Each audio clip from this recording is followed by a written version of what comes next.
Hi നമസ്കാരം. ഞാനിന്ന് തയ്യാറാക്കുന്നത് ഹെൽത്തി ആയിട്ടുള്ള ഒരു റെസിപ്പിയാണ് ഇഞ്ചിക്കറി.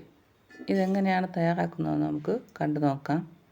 ഇത് വയർ സംബന്ധമായ പല രോഗങ്ങൾക്കും ഇത് വളരെയേറെ ഗുണകരമായ ഒരു റെസിപ്പിയാണ്. ഇത് തയ്യാറാക്കാനായി 1/4 കിലോ ഇഞ്ചി ഞാൻ എടുത്തിട്ടുണ്ട്. അത് കഴുകി വൃത്തിയാക്കി വട്ടത്തിൽ ചെറുതായി മുറിച്ചെടുത്തിട്ടുണ്ട്.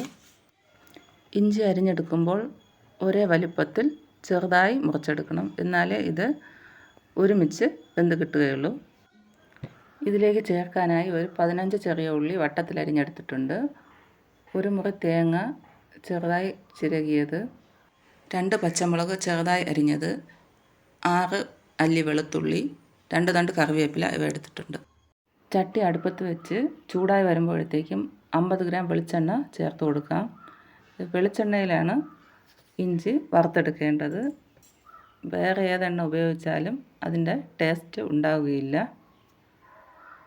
എണ്ണ ചൂടായി വരുമ്പോഴത്തേക്കും അരിഞ്ഞ് മാറ്റി വച്ചിരിക്കുന്ന ഇഞ്ചി ചേർത്ത് കൊടുക്കാം.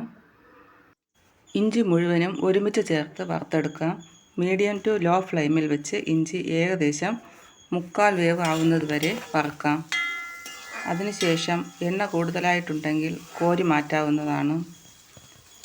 ഇഞ്ചി 1/4 വേവ് ആയിട്ടുണ്ട്. ഇനി കുറച്ച് വേവ് കൂടെ ഉണ്ട്. എണ്ണയൊക്കെ തെളിഞ്ഞു വന്നിട്ടുണ്ട്. ഇഞ്ചി കുക്കായി വന്നിട്ടുണ്ട്. ഇനി ഇതിൽ നിന്ന് വേണമെങ്കിൽ എണ്ണ കുറേശ്ശെ തെളിച്ചെടുക്കാവുന്നതാണ്. ഞാനിവിടെ കുറച്ച് എണ്ണ മാറ്റി വെച്ചിട്ടുണ്ട് ഇതിൽ നിന്ന്.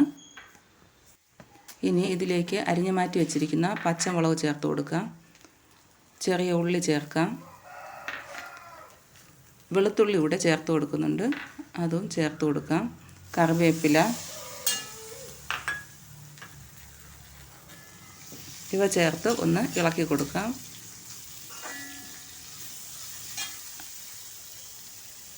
അതിനുശേഷം ഒരു മുറി തേങ്ങ മിക്സിയിലിട്ട് ഒന്ന് പൊടിച്ചെടുത്ത് വെച്ചിട്ടുണ്ട്, അതുകൂടി ചേർത്ത് നമുക്ക് വറുത്തെടുക്കാം.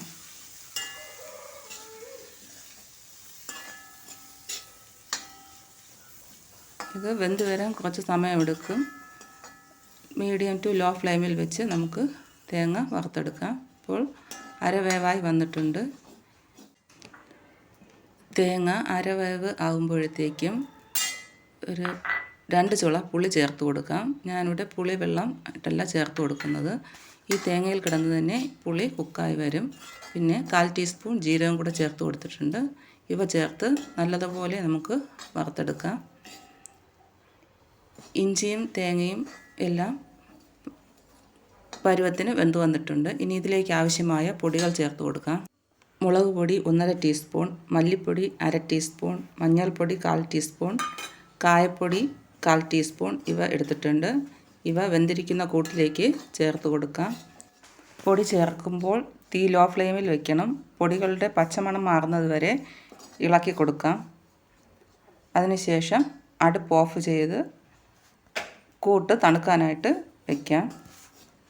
ഞാൻ വേറെ പാത്രത്തിലേക്ക് മാറ്റുന്നില്ല, ഇതിലിരുന്ന് തന്നെ തണുക്കും. തണുത്തതിന് ശേഷം നമുക്ക് ഇത് അരച്ചെടുക്കാം. വെള്ളം ചേർക്കാതെ ഒന്ന് പൊടിച്ചെടുത്താൽ മതി.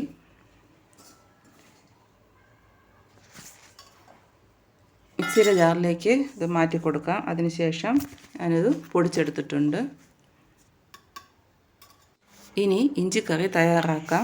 ഇഞ്ചി വറുത്ത ചട്ടിയിലേക്ക് 2 ടീസ്പൂൺ എണ്ണ ചേർത്ത് എണ്ണ ചൂടായി വരുമ്പോഴത്തേക്കും 1/4 ടീസ്പൂൺ കടുക് ചേർത്ത് കൊടുക്കാം. ഈ സമയത്ത് കറിവേപ്പില, വറ്റൽമുളക് ഇവ ചേർത്ത് കൊടുക്കാവുന്നതാണ്. വറ്റൽമുളക് എൻ്റെ കയ്യിൽ ഇല്ലാത്തതുകൊണ്ട് ഞാൻ ചേർക്കുന്നില്ല. കടുക് പൊട്ടി തുടങ്ങിയിട്ടുണ്ട്. ഇനി ഇതിലേക്ക് പൊടിച്ച് മാറ്റി വെച്ചിരിക്കുന്ന കൂട്ട് ചേർത്ത് കൊടുക്കാം. ഇത് എണ്ണയിലിട്ടൊന്ന് ഇളക്കി യോജിപ്പിച്ചെടുക്കാം. അതിനുശേഷം 2 ഗ്ലാസ് തിളച്ച വെള്ളം ചേർത്ത് കൊടുക്കാം. പച്ചവെള്ളം ചേർക്കരുത്, അത് കുക്കായി വരാനും കൂടുതൽ താമസിക്കും. ചൂടുവെള്ളം ചേർത്ത് തയ്യാറാക്കുമ്പോൾ വളരെ പെട്ടെന്ന് തന്നെ നമുക്ക് ഇഞ്ചിക്കറി തയ്യാറാക്കിയെടുക്കാവുന്നതാണ്. ഇത് വറുത്തെടുക്കുന്ന താമസം മാത്രമേ ഉള്ളൂ. ഇനി ഇഞ്ചിയിലേക്ക് ആവശ്യമായ ഉപ്പ് ചേർത്ത് കൊടുക്കാം. ഇതുവരെ നമ്മൾ ഉപ്പ് ചേർത്തില്ല. ഞാനിവിടെ 1/2 ടേബിൾ സ്പൂൺ ഉപ്പ് ചേർത്ത് കൊടുത്തിട്ടുണ്ട്. ഇതിൻ്റെ എരിവും പുളിവും ബാലൻസ് ചെയ്യാനായിട്ട് ഇനി 2 ടേബിൾ സ്പൂൺ ശർക്കര ചീകിയത് കൂടെ ചേർത്ത് കൊടുക്കാം. ഇത് നിർബന്ധമില്ല, താല്പര്യമുള്ളവർക്ക് ചേർത്ത് കൊടുക്കാവുന്നതാണ്. വളരെ വേഗത്തിൽ തന്നെ ഇഞ്ചി കറി തയ്യാറായിട്ടുണ്ട്. എണ്ണയെല്ലാം തെളിഞ്ഞു വന്നിട്ടുണ്ട്. തണുത്തതിന് ശേഷം ഒരു പാത്രത്തിലേക്ക് മാറ്റാം. എൻ്റെ ഈ റെസിപ്പി നിങ്ങൾക്ക് ഇഷ്ടമായെങ്കിൽ ഇത് തയ്യാറാക്കി നോക്കണം.